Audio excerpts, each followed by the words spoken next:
Hello everyone, it's Nick Lawson with cdc-TakeCharge software, and today we're going to look at the NoteOrganizer as a continuation from our last session.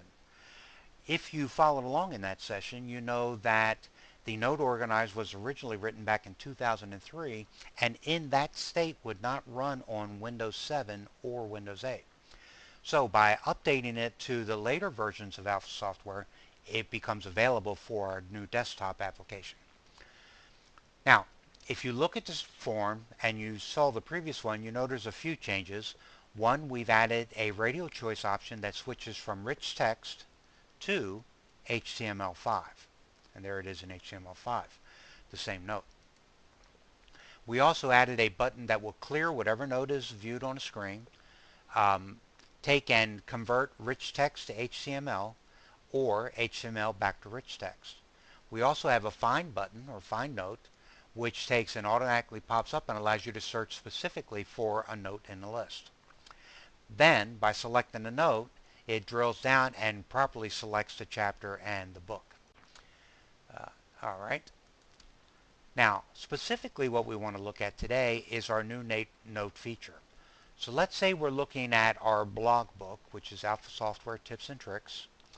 All right, and I select on, this is in HTML, so I need to switch over. Okay, now here, if I want to write a new note, I click on New Note.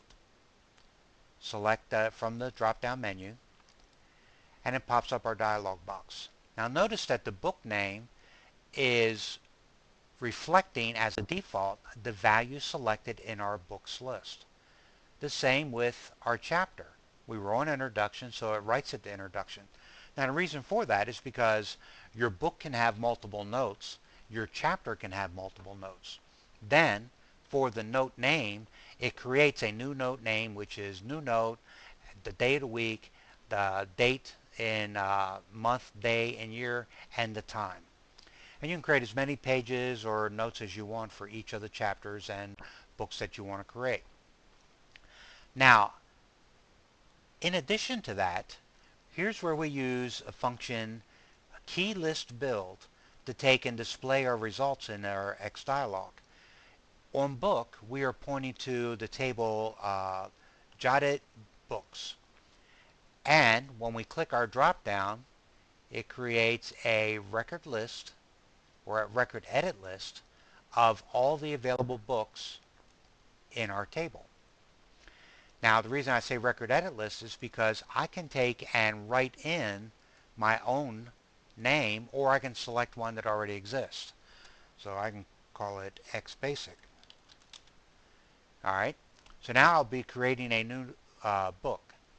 Introduction I want to leave the same, and I want to change the note name to XBasic 01. Okay, so now let's go ahead and say OK. It goes out and it does its thing. We're on XBasic 01. We're ready to start typing our note. There's our new book, and we had introduction because we left that the same, so we could type in a note. And now since it's HTML, we need to take and pop up our box and type.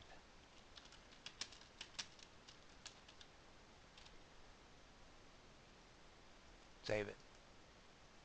There it is. If we go over to rich text, it doesn't exist because we wrote it in HTML5. All right, pretty cool. Now the other thing I could have done, and we're not going to do another one, but we could take and look at it.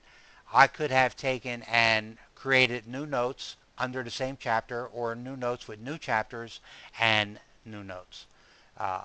So you have three basic choices when you take and create a new note, all pretty simple. Now let's say we want to delete what we're writing. So if we select our XBasic and we say delete, now it comes up and it gives us three choices. Delete the selected book, which deletes everything. Delete the chapter, which leaves the book but deletes the chapter and the notes under that chapter. Or delete the selected note, which leaves the chapter and leaves the book. We want to delete everything. So we select it, click OK. It's gone. So now let's take a look at how that was done, because it's pretty simple.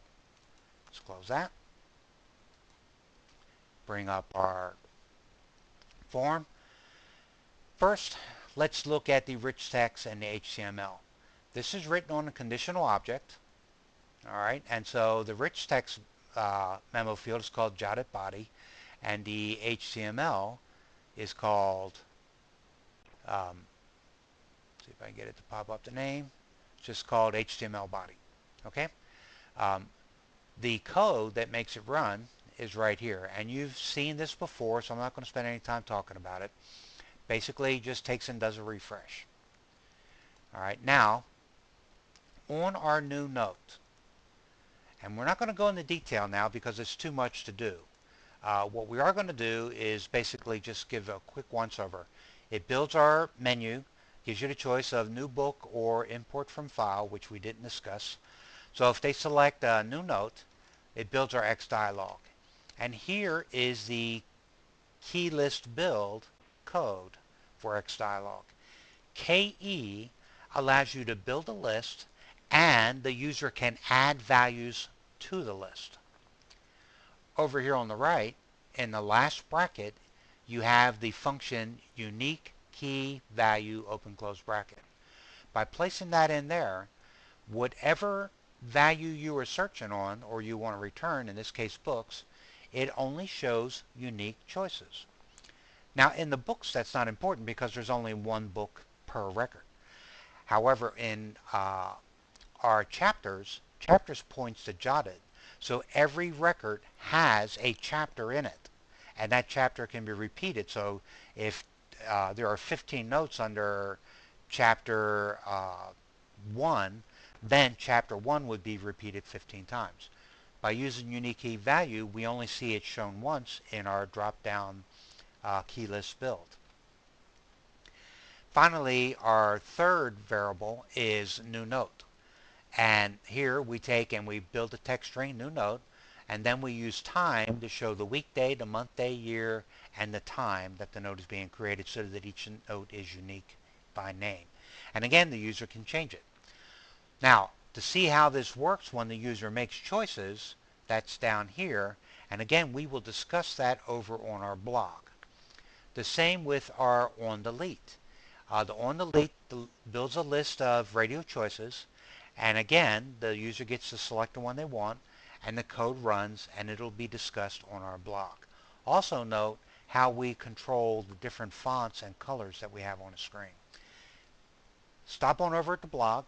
You'll see how that's done. You'll be able to copy it out and use it for your own liking or your own personal use. As always, thanks a lot for stopping by. We hope you'll visit the blog and see how this is all explained in detail, and have a great day.